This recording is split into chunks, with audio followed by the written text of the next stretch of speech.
নমস্কার বন্ধুরা, কেমন আছেন সবাই? আশা করি ভালো আছেন। সৈনিস লাইফস্টাইলে আরও একবার স্বাগত। আজ তোমাদের সাথে সিম্পল চিকেন রেসিপি শেয়ার করছি।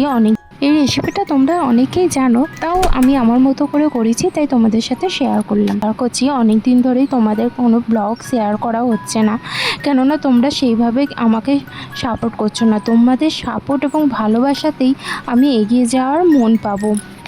আর দেখো, এখানে ম্যারিনেট করা চিকেনটা আমি ভেজে নিচ্ছিলাম, আর ভাজা হয়ে যেতে তারপর আমি আলুটাও ভেজে নিচ্ছিলাম তেলের মধ্যে দিয়ে।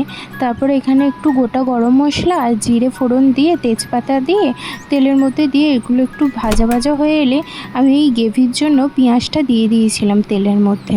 পেঁয়াজটা একটু ভাজছিলাম, আর ভাজা হতে হতে তার মধ্যে একটু সামান্য চিনি দিয়ে দিয়েছিলাম। স্বাদও ভালো হয় আর রঙটাও ভালো হয়। তারপর একটু রসুন বাটা দিয়ে দিয়েছিলাম, পরিমাণ মতো তোমরা দেবে আদা রসুন বাটাটা। রসুনটা একটু ভাজা হয়ে গেলে তারপর আমি আদা বাটাতে দিয়ে দিয়েছিলাম। আদা এবং রসুনটা ভালো করে ভাজা হয়ে গেলে আর টমেটো কুচিটা দিয়ে দিয়েছিলাম। এখানে টমেটো কুচিটা আমি অল্প দিয়েছিলাম, কারণ বেশি দিলে যেহেতু টক দই ইউজ করছি তাই একটু টক হয়ে যেত।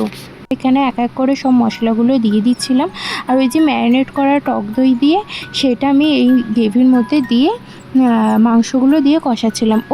তোমাদের তো বলতেই ভুলে গেছি কিভাবে মাংসটা ম্যারিনেট করলাম। একটু টক দই, হলুদ, লঙ্কা গুঁড়ো, কাশ্মীরি লঙ্কা গুঁড়ো আর সর্ষের তেল, আদা রসুন এবং পেঁয়াজ দিয়ে আমি মাংসটা ম্যারিনেট করে দিয়েছিলাম 30 মিনিটের জন্য।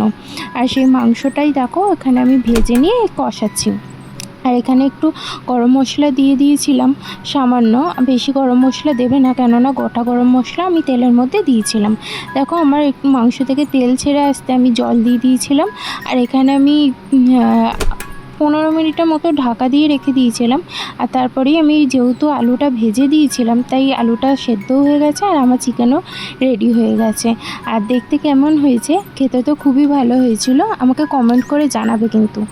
তোমরা প্লিজ আমার চ্যানেলটা সাবস্ক্রাইব করে নাও। তোমাদের একটা সাপোর্টটা আমার এগিয়ে যাওয়ার সাহস দেবে।